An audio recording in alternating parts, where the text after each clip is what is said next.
family, one people, one planet, one love, one family, one people, one planet, one love, one family. Hello and welcome to SoulCall Global. This is our message for this Sunday, and wherever you're listening from, we welcome you and we love you and send you all the best every moment of every day to allow the unfolding of good in your life. So I'm Reverend Christie Hardwick, and I'm here today with a message. And we start our days together with some Qigong. It's the first thing that we like to do.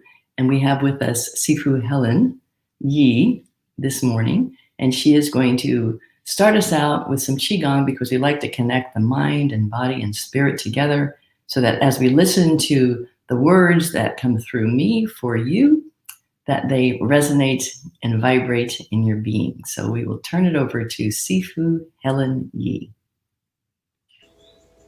With the focus of our mind, we're going to concentrate on expanding outwards into the cosmos, into all the universes, where universal chi is.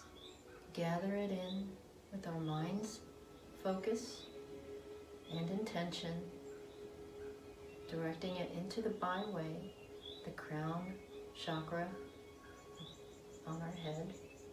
Bring it into the meridian pathways, into the central channel, allowing it to circulate and bathe all of our cells, going into all the different areas of our bodies and our organs, getting deep into the bone marrow,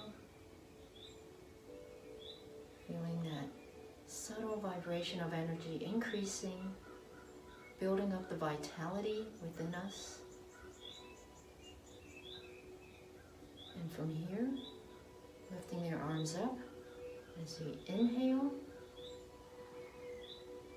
interlacing the fingers above us, exhaling.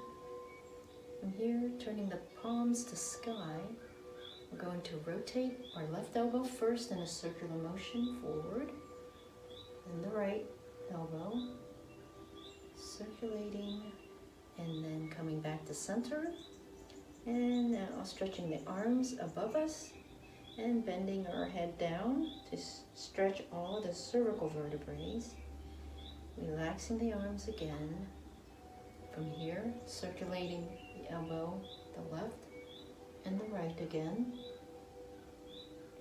And from here, extending the arms, stretching and bending the knees to stretch the thoracic vertebrae.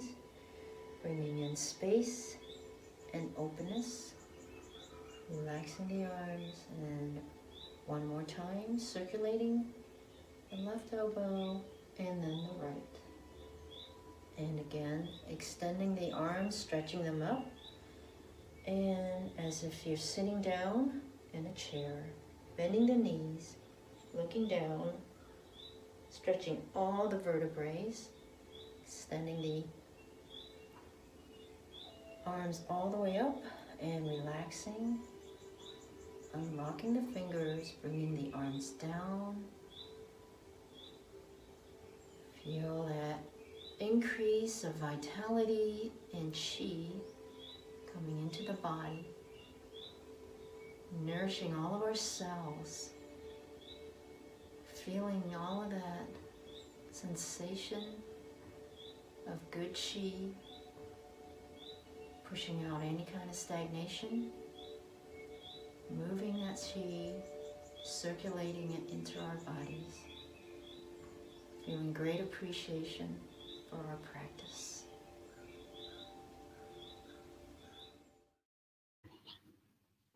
That was wonderful. I stood up to get all that yummy chi moving in my body as well. In addition to the mind-body connection, we like to sit in meditation together so that, again, we ready our vessel and ourselves to receive. So we have a meditation for you today And the song is Where My Heart Resides, something that I wrote for myself to remember that where my heart resides, in the center of my being, in the center of the universe, there's always love and a high vibration of good available to me. So let that soak in for you and receive it as we go into meditation.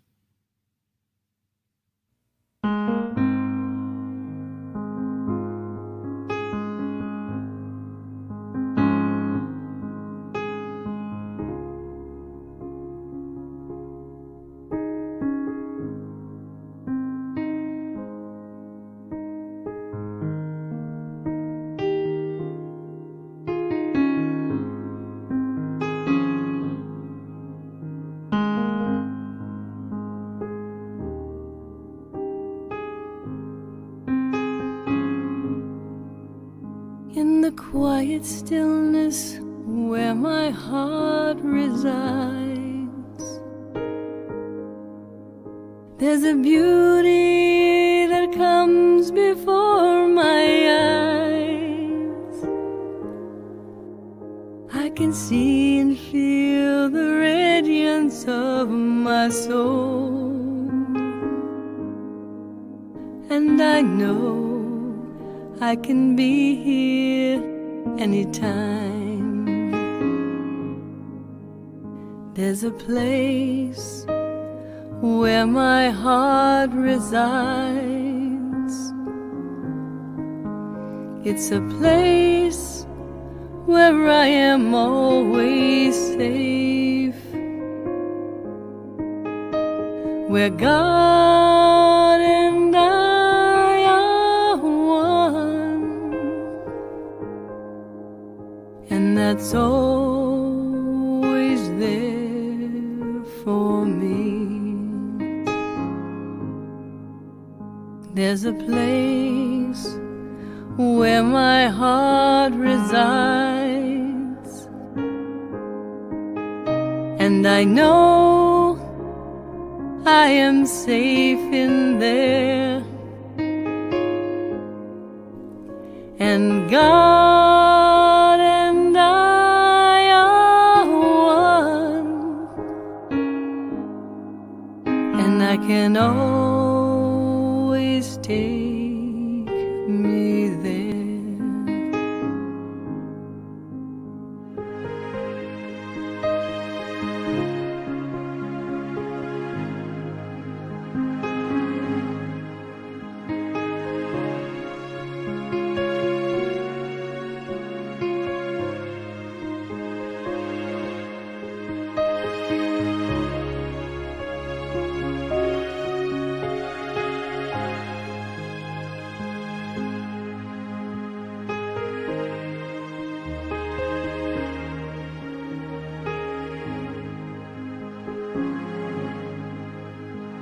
A place where my heart resides, a place where God and I are one. Oh, comfort me, sweet beauty.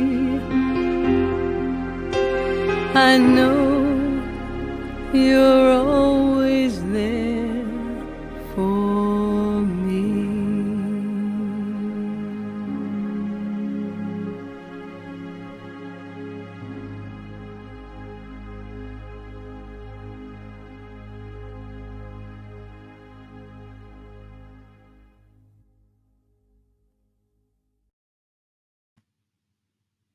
Let's keep that in mind. Whatever you're facing, whatever's facing you, there's a quiet stillness where your heart resides, and you're always, always safe in there. My gift for all of us, because we need remembering sometimes. And thank you, Terry Paul. She just said that was a beautiful song. Thank you, Terry. So, my word of the day, Womxn. And Natalia puts it up on the screen because maybe many of you have not seen this word before. The first time I saw the word like you, I was thinking, how do you say that? And I went and asked the person who put it on an advertisement. It said, Womxn, Womxn, Womxn. What does that mean? Where is the EN or the AN? What happened to it? So it was the beginning of another level of education for me. New word, new idea, new sound. When I first learned about the idea of different pronouns and different ways of saying things, I was on a board, and it was called the Gay, Lesbian, Straight Education Network.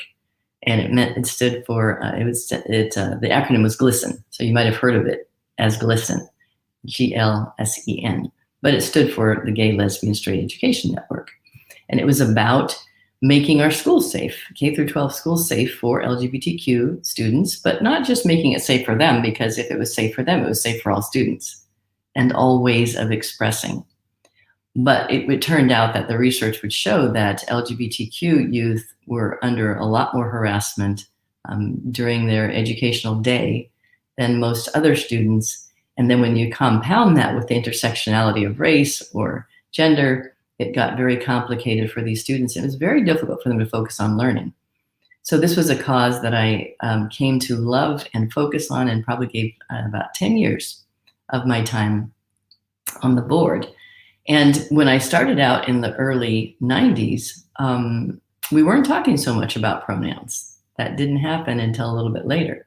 And of course, the reason why we started talking about pronouns was because young people who we were trying to be in service to in K-12 schools, especially the high schoolers, began to be part of our auxiliary board so we could learn from them, a youth council.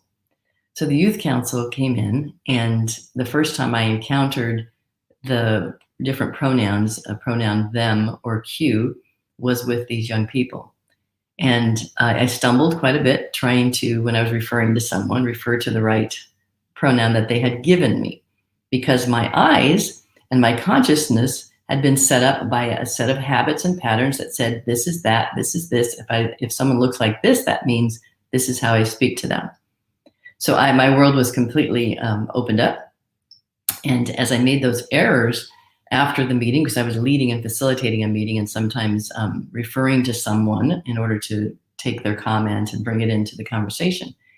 And one young person came to me afterwards and said, you kept messing up his pronoun. I said, I know. It's just that as I kept looking at him, I was seeing in my mind her. So my mind was confused, not my heart, not my acceptance, but my mind was confused with the new language.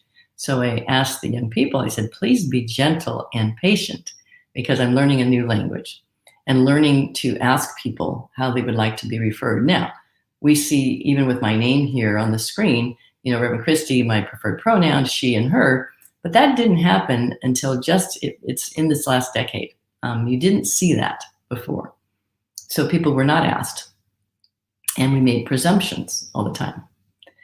So after learning about that, when I went to find out what this Womxn thing was, I learned from a dear colleague of mine, a brilliant person named Ja D. Williams, who was putting together the Women's of Color weekend in Provincetown, Massachusetts, and bringing all these women of every, expression to this little tip of Cape Cod to celebrate their magnificence.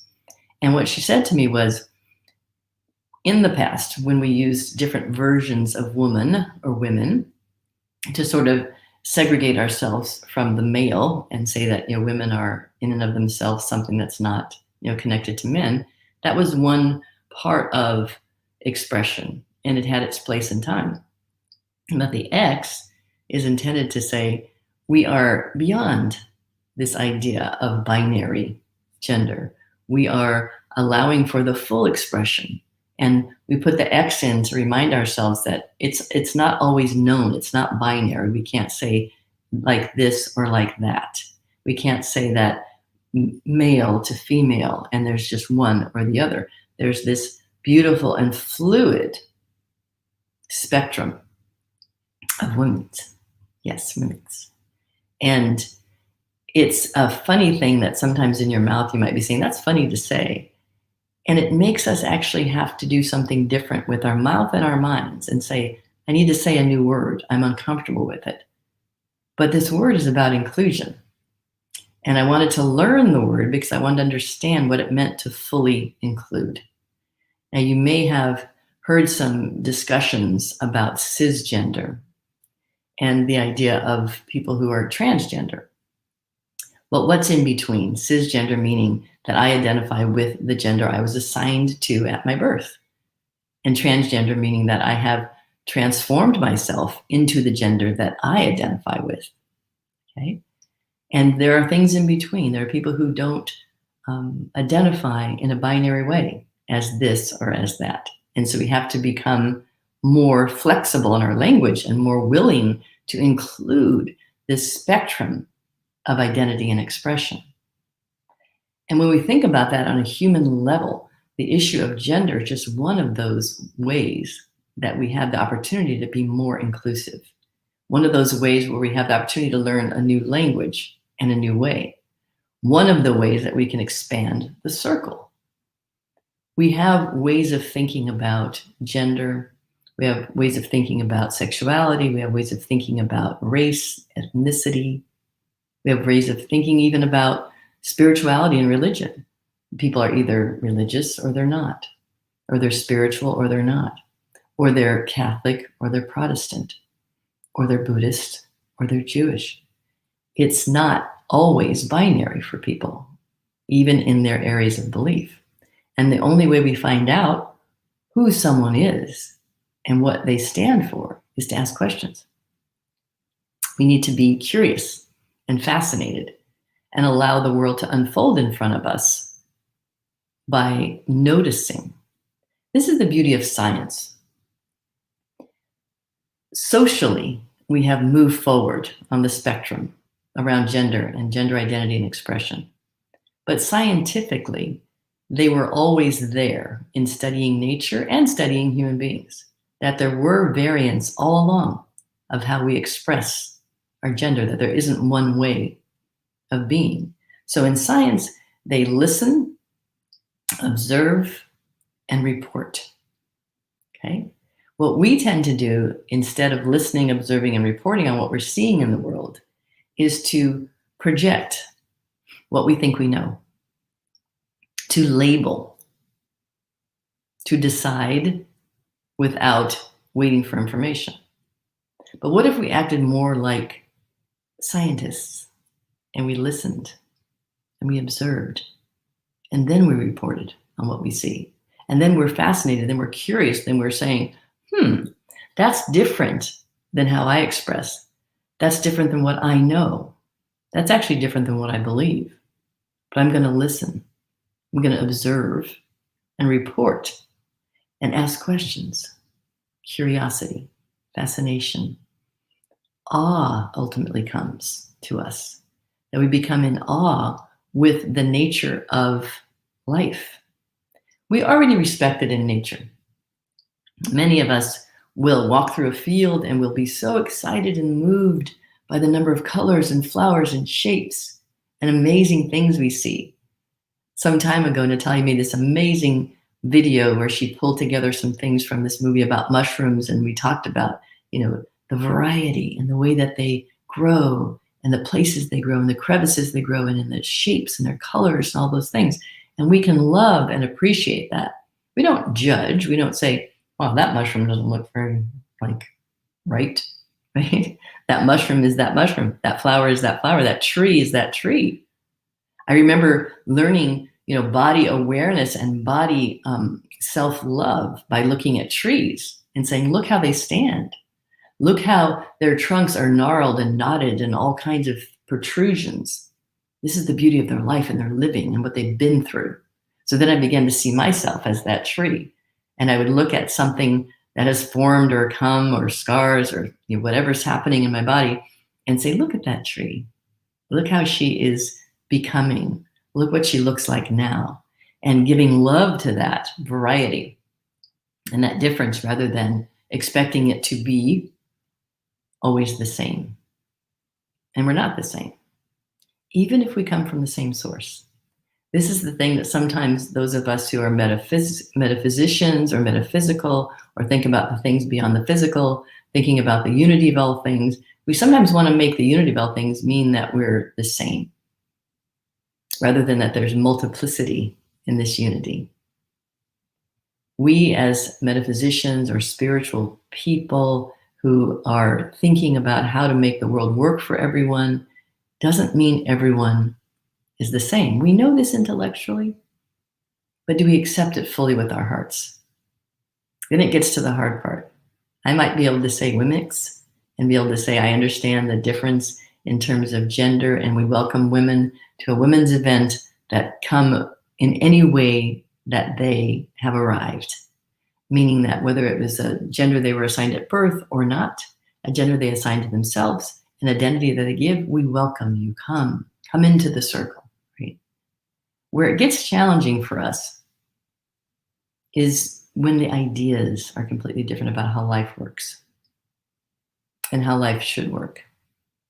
And whether or not things like statues to historic figures who believed in the oppression of people should be staying where they are. Even on that question, how can we expand the circle to recognize these different forms, these different ideas, these different expressions of life, to be fully and wholly part of this experience that we're having? Does it mean we don't have disagreements and have conversations and have dialogue and discussion? No. But there's a part of us that sometimes wishes that that other was not there. That if we could somehow educate them enough, somehow change them, then we wouldn't have to deal with this tension and dialogue, right? We wouldn't have to notice that they're different. We wouldn't have to listen. We wouldn't have to observe them. We wouldn't have to report on what we actually see. We would be able to just dismiss them and say, now, if only they could get in alignment with me, then they would go away, right? See, it works both ways. There are people on this planet who would love to see me and someone who looks like me, a Black lesbian woman, disappear and not be in their experience because I caused them to have to listen and observe and report something that is not what they want to know about. But like nature, we are amazing. Each of us needs to stand boldly in our light and be present so that when people take that nature walk in humanity, that they can't avoid seeing, oh, look at that one. Wow. And I need to do the same thing. My brother, who is expressing in a way that even scares me. Oh, look at that one. What if he's included? What if he's included with me? What if my acceptance and enlarging of the circle takes away the tension? There's this beautiful tradition, and I don't recall the actual indigenous people that it came from, but some of you may recognize it. When someone in the village did something that was not helpful, was considered wrong, even damaging, not good, instead of ostracizing the person, they brought that person into the circle and they reminded them of who they are. They flooded them with so much love and so much attention. And you are so important to us and you matter to us, brother. And we're so glad that you're here. And we know that you have light and we know that you have good. And they flooded this person so that they then could remember themselves. And that behavior fell away. While I know we have systems and we have justice and we have ways of keeping our society in order, what would happen if we called people into the circle and showered them with love? How do we do that? One of the ways that I do that in my daily life as a practice is when I see someone, wherever I am, if I'm on the street or if I'm in my car, and they are scary to me, maybe even repellent because of something, the flag they're carrying, whatever's happening, I calm my heart and I include them in the love that I know is flowing through me. Because if I withhold the love that's flowing through me, I withhold it from myself. And I withhold it from being expressed through me. I can't withhold it for that person and not just withhold it, period. So it's not an option. And when I let that love come through, it's in no way saying this behavior was okay. It's in no way saying that I would like you to behave differently. You are wrong, you are wrong, you are wrong. That's not energy that transforms. The energy that transforms is that which tells the seed to grow in the soil, that which tells the seed what to do with the light, that which tells the seed that even in the darkness, you need that to grow. There's a beautiful song by Ricky Byers-Beckworth, and she says the seed will need the darkness to change into new life. And so this idea, and actually that song, I loved the words in it because, and I would sing it to myself over and over again. No mistakes have been made in God. All the ways that we seem to fail, in God all fade. It all fades into God. And she would sing it over and over. No mistakes. And I had to think about that. No mistakes, not mine, not yours. And even if it means that we think we've done something in error, we're reminded that in God, there are no mistakes. In our human way of being, we can step on the earth, we can trip, we can fall, we can say the wrong thing. But in God, and remember that every person in our understanding is in God. There is nowhere else to be. There's not an option.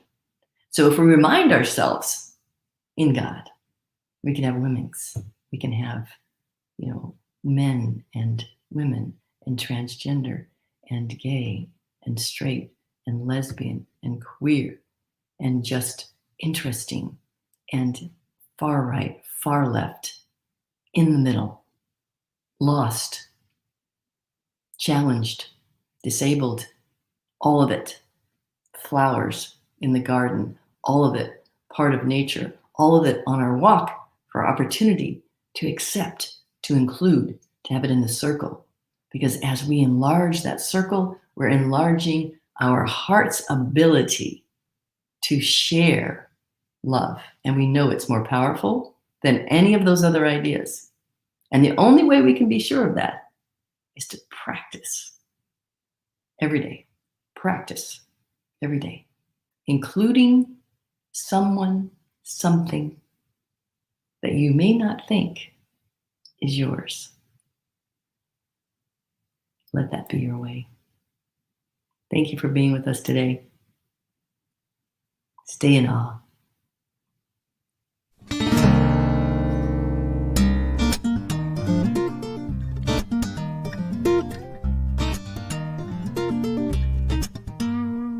Certainty's like clutching what you know inside your fist, like there's no room to question what might loom beyond your wrist. It's the comfort of right angles, the ease of solid lines. It's the emptiness of a lonely box and the space that it defines. Oh, oh, oh, oh.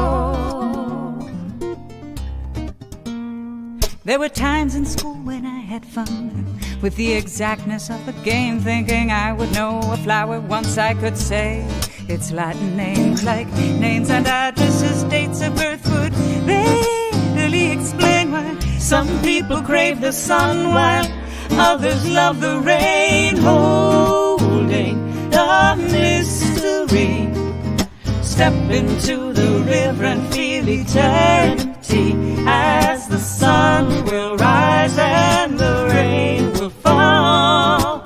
May I begin each day with gratitude and awe. If I could define in this vast design what was possible or real, I'd never see the desert turn to water or the ocean turn to steel. But I've seen those wonders many times, and each time I recall the wonder, the wonder, the wonder of it all. Holding the mystery, step into the river and feel eternity as the sun will rise and the rain will fall. begin each day with gratitude and awe.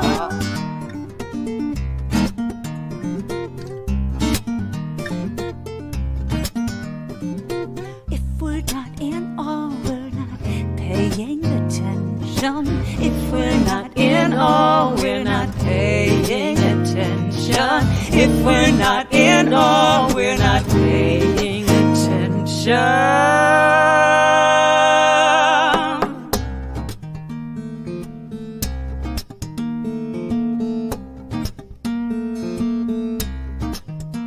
Inside every one of us, contained in each square inch of blood, there are 75 billion cells. 75 billion cells functioning on our behalf, so that we may simply be. I think of that as a conspiracy of life.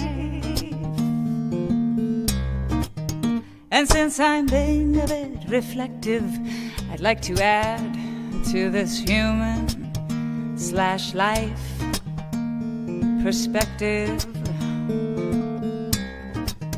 If we took every cell phone on the planet, every telephone line on the globe, and registered the conversations conveyed, the trillions of messages relayed,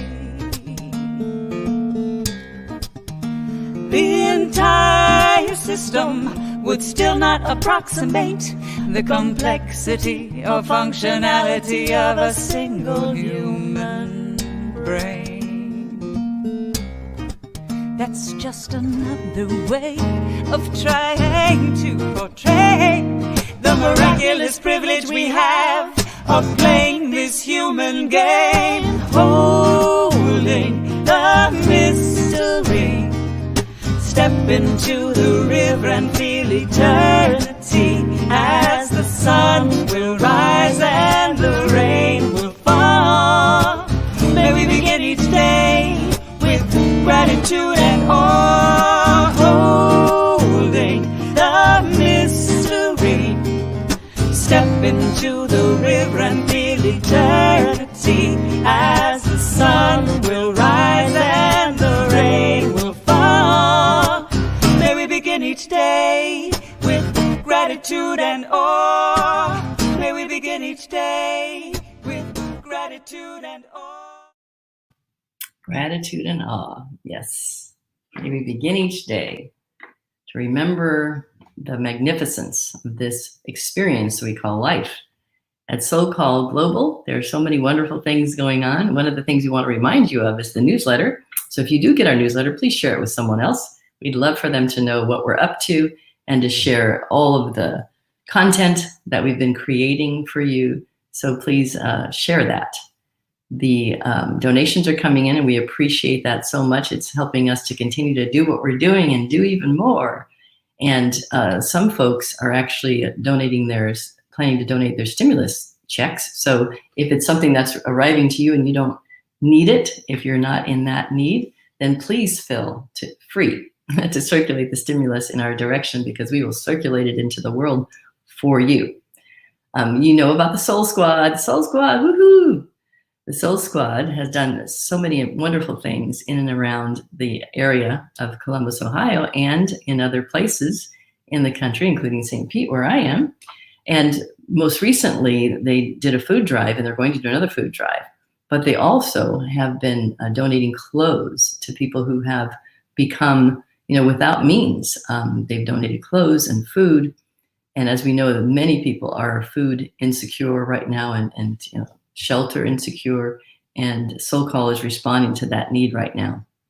They absolutely appreciate it. And thank you for your comments. Thank you, Karen.